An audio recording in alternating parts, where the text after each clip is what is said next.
シェナ皆さんこんにちは。二人パパのみっつんとリカです。はい、ということで今日はですね、息子くんが通っている幼稚園、こちらでは就学前学校っていうのが正式な名前なんだけど、そこの担任の先生との面談がありました。結構2人で両親が2人揃っていくことも多いんだけど、うちも今までそうやって言ってたんだけど、今年はねちょっと出張でリカパパが来れなくて、だから僕が一人で行って、お話を聞いてきました。でリカパパはそこで何を聞いてきたのかまだ知らないんですよね。そうですね。そうなのでそこで僕が先生に聞いてきた息子くんの幼稚園の様子なんかをリカパパに伝えながら皆さんにもちょっとお話できたらなと思ってます。その中でパパが2人いることに関して友達に何か言われたことがあったらしくて、その時の息子くんのリアクションっていうのも先生が教えてくれたので、それもその中でお話ししていきたいと思います。二人パ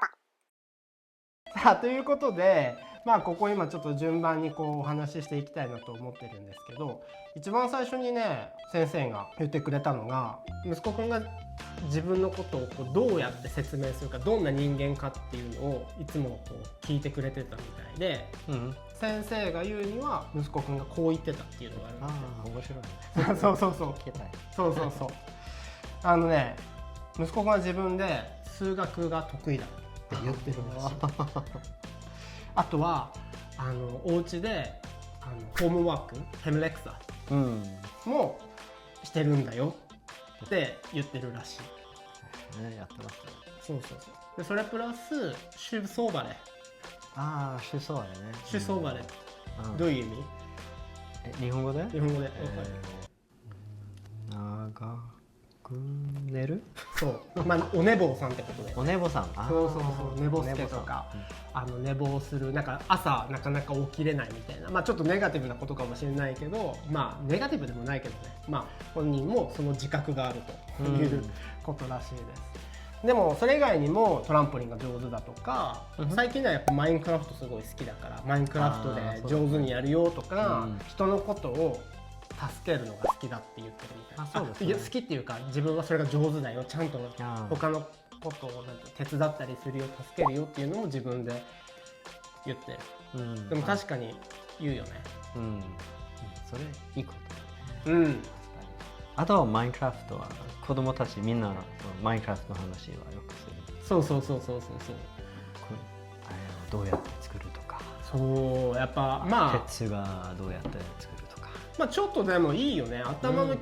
体操にもすごいなるなと思うし、実際にほら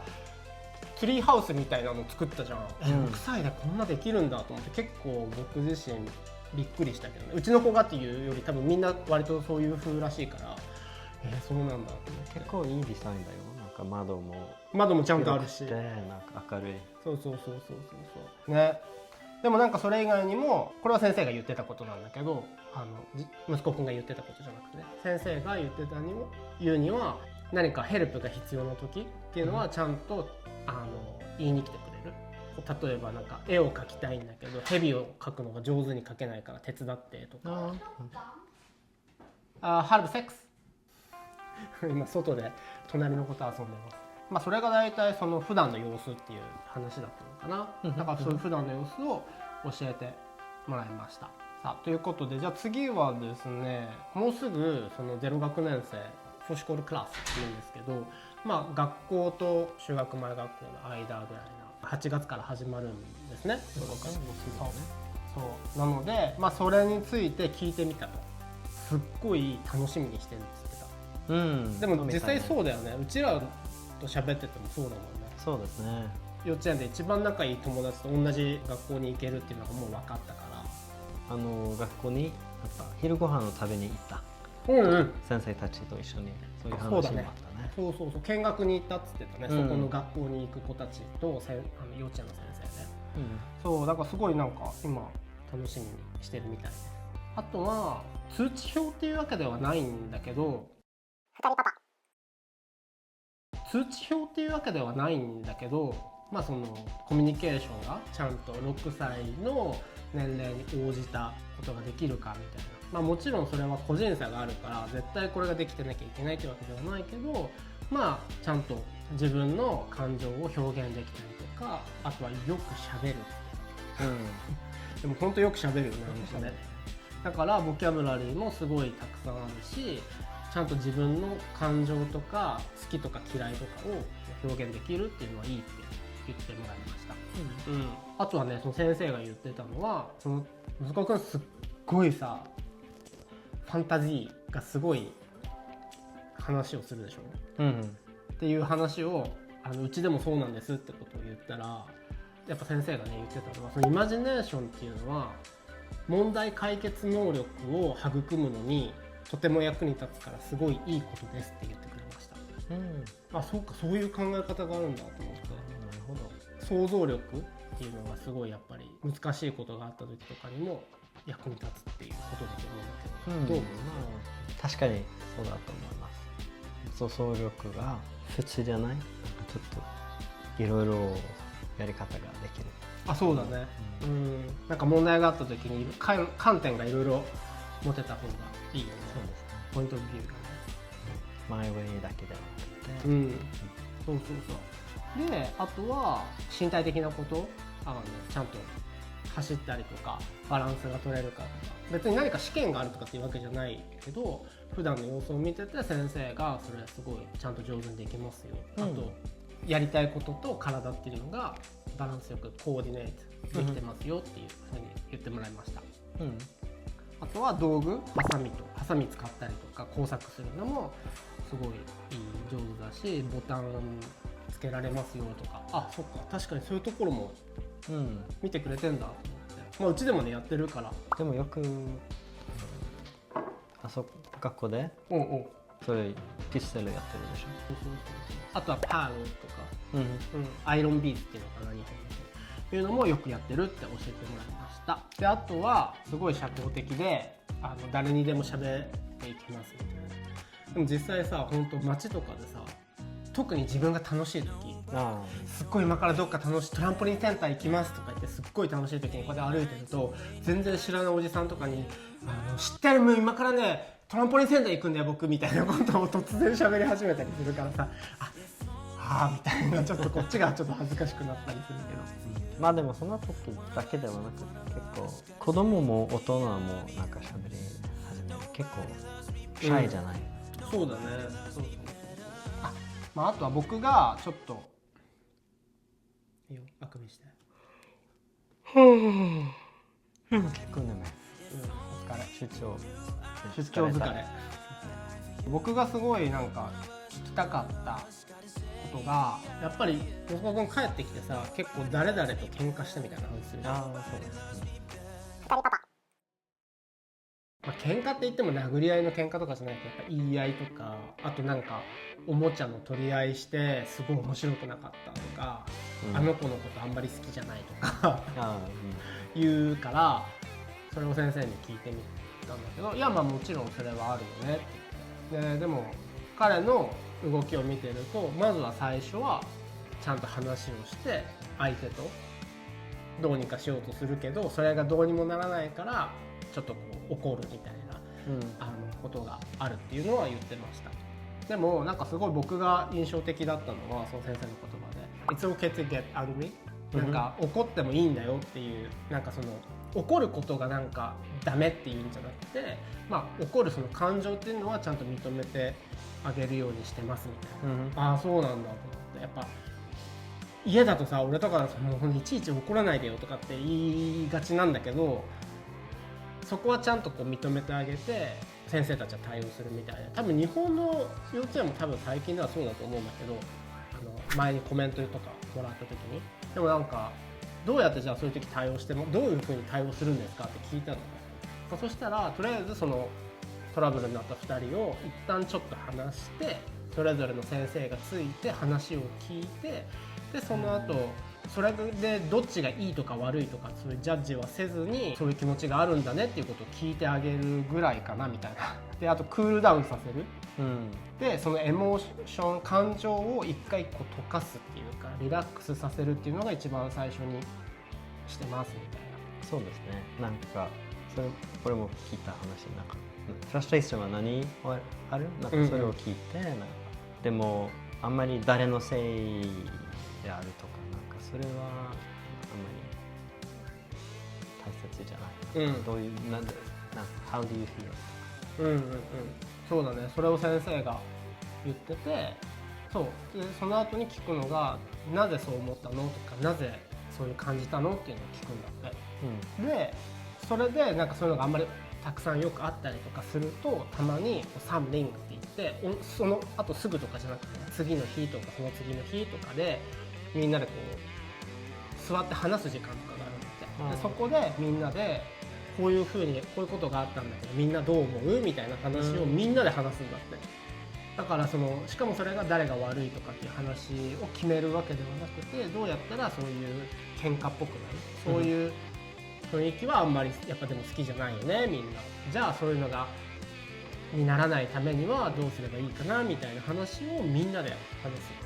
っていう。だから確かに大人が親とか先生が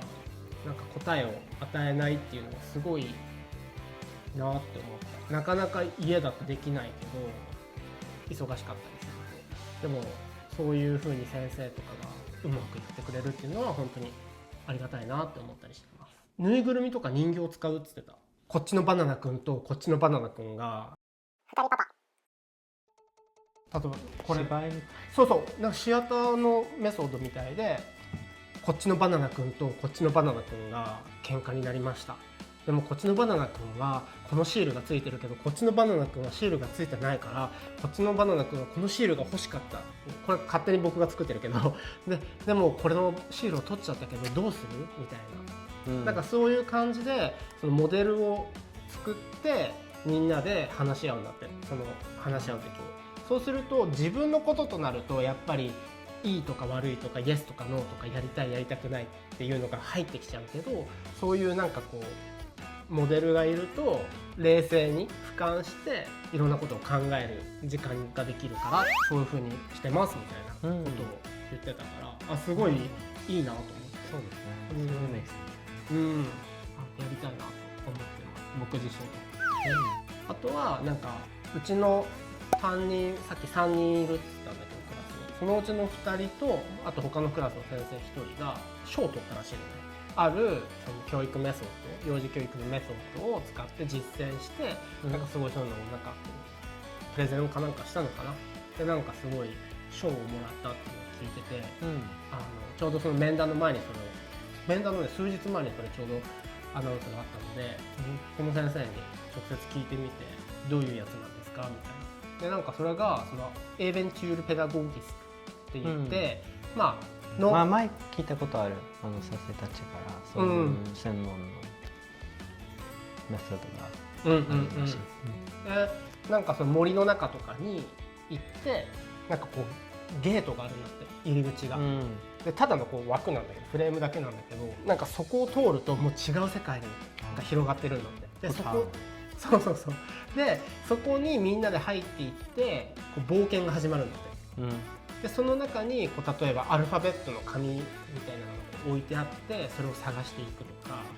冒険をするような感じでいろんなことを学んでいくメソッドがあるらしいんですよね。それだと本当になんか得意な子も不得意な子もなんかとにかく遊びながら一緒に学べるっていうのでいいっていうことを教えてもらいました。今スウェーデンでどれぐらいそれがポピュラーかどうかわからないんだけど、聞いたことあるんですよ。いや聞いたことない。この先生と話す前は聞いたことない。たまたまだけどね、その先生というのをやってた先生が担任になったのはたまたまだったかもしれないんだけど、すごいいい幼稚園選べたなと思って。でもすごいいいメソッド、面白いメソッドだと思う。ね、ポータル入って別の世界。そうでちょっと RPG。そうだね。そう。理科もそういうの得意だよね。息子くんと。好きね。だって最近になったさ、マインクラフトさ、想像でマインクラフトやってるでしょ。マインクラフトストーリー。そう。でもう一つこれ実は先生の方から言ってくれたんだけど、うち2人パパじゃん。Mhm. もう一つこれ実は先生の方から言ってくれたんだけど、去年の面談の時に同じ先生だったんだけど、うち2人パパじゃん。Mhm. でパパが2人いるっていうことで、まあ、うちら自身は何にもこういじめとかあんまなんか本人のアイデンティティとかそこまで心配してないんだけど、去年の面談の時に一応聞いたんだよね。なんかそれで本人も変な感じとかありますかみたいな、あと周りの反応とかどうですかみたいな。そしたら去年の時点ではその先生が同じクラスだったんだけど、特になんか何にもないですみたいな、感じだったんだって。でそれを先生は覚えててくれて、今年僕らは何もだから聞かなかったんだよ僕は。だけどその最後の方に先生がそういえばって言って、実はそのクラスの中でやっぱりその友達同士で赤ちゃんとか子供っていうのはパパとママがいるところしかいないから、パパが2人っていうのはできないみたいなことを言われたんだって。でそれでそしたらその息子くんが何て言ったかっていうと、いやでもうちはパパが2人いるってさらって普通に言って、ママはいないけど僕を産んでくれた人がアメリカにいるって言ったんだって。そうね。もうそのままだよねと思って、なんだろう、そこでなんか別に先生たちもいる中でそう言ってて、先生たちもそうだねって言って普通に対応してくれたみたいで、そこから特になんかそれに反論するわけでもなく、周りのあそうなんだみたいな感じで終わったっていう話だったのね。だから子供ってすごいやっぱ順応が早いなって思うよね。まあうちの子はさ、ちっちゃい時から知ってる話してるからね、僕らが、そういう風に答えるっ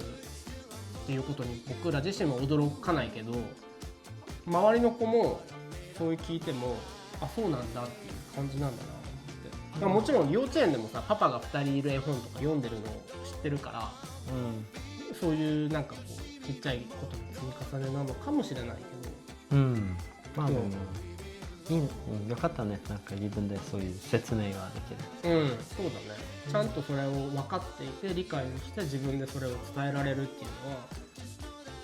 良かったなって思うね。まあこれぐらいかな。多分これでおしまいだと思う。全部大体どうでしたか？感想なんかありますか？全体聞いてみて。いやなんか行きたかったけど、みつは今教えてもらったのがすごいthat's good そうね。もうすぐまた新しい学校が始まって新しい友達もできて、ね、ちょっと雰囲気が変わるかなとは思うんだけど、その前に日本も行くしね。息子くんがこれからどうなるかわからないですけど、はい、今日は息子くんの幼稚園での様子をね、あとスウェーデンの幼稚園のねメソッドとかについてもちょっとお話できたので、それも面白いですね。面白いよね。何の話とかそういうなんていうペダゴギックス、どんなメソッドを使ってるとか。なんか言いたいことありますか？最近さ、次回予告がとても好評なんですけどなんかそれ言いたいことある？恥ずかしいでもすごいみんな喜んでるよ。この前息子くんも初めてナレーションしたし、頑張ります。無理のないように忙しくない。今めちゃくちゃ忙しいんですよリカパパ。だからちょっとなかなかできない時もあるかもしれないんですけど、ちょいちょいまたトーク動画も出していきたいと思いますので、ぜひよろしくお願いします。チャンネル登録、それから高評価ボタン、それから今日の、感想とかいろんなご質問とかコメント欄でお待ちしてますので、ぜひよろしくお願いします。ということで今日はこの辺で失礼します。また次回の動画でお会いできるのを楽しみにしています。ごきげんよう。ヘイロー。ヘイロー。おー、すごいいいの作ったね。